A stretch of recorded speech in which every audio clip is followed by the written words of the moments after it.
Okay, let's look at Standard 13, Substandard F. Describe the conservation movement and the development of national parks and forests. Include the role of Theodore Roosevelt. Okay, here's Theodore Roosevelt.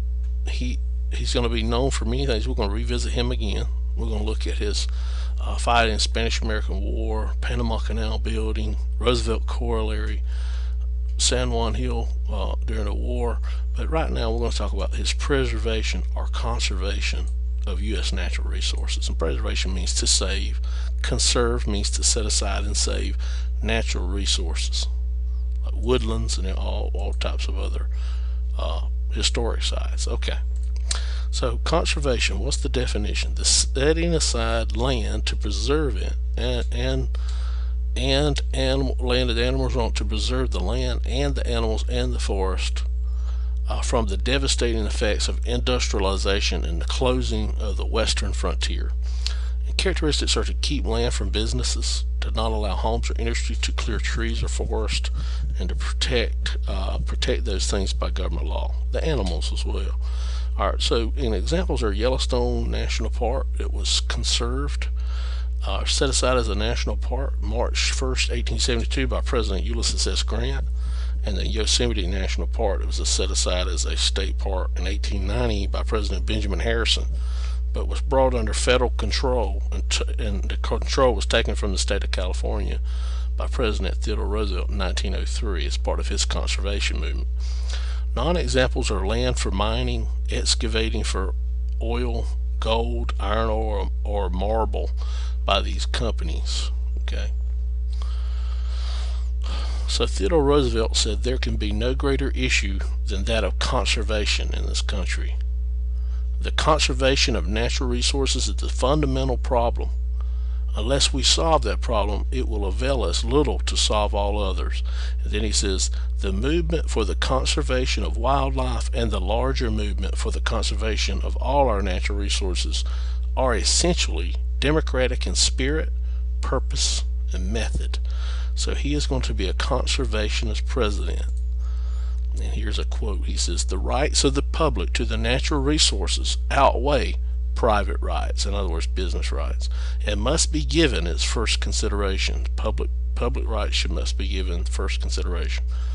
By the end of President Roosevelt's term, he had created 5 national parks, 4 game refuges, 51 national bird reservations, as well as the National Forest Service. And here's a map of some of those, and I put in highlight the Crater Lake, Wind Cave over here, Platte, Mesa Verde. There's 4 of the parks. I think one of them was turned into a game reserve. But by 1908, he had set aside 151 million additional acres were created during his administration. You can read that here. 43 million were done before his administration, but he set aside 151 million additional acres out west for conservation in the conservation movement. He also created the United States Forest Service, which is under the Department of Agriculture. And here's a political cartoon of Roosevelt here as a conservationist president. Protect and preserve the remaining forest upon public lands from a devastation and destruction, okay, which have been the fate of those in forest sections of that country. Alright, so that's a political cartoon showing his involvement. Here's one here where he visited out west to see all the different sites that he was going to be preserving. And here he is here in the cartoon. Plans for preservation of big game, Teddy Roosevelt.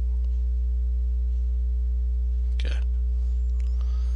And there's the map again showing you the western lands, national parks, forests, and monuments by 1908. Alright. And all those in green are ones he created as a national parks. It's Yellowstone, the ones in red, Grand Canyon, Platte, Mesa Verde, Crater Lake, Mount Rainier. Okay, so have we met the standard 13F. Describe the conservation movement and the development of national parks and forests. Include the role of Theodore Roosevelt. I think we have. Look back over the video again. Raise your hand in class if you have any questions. Good luck on the quiz, test, and EOCT.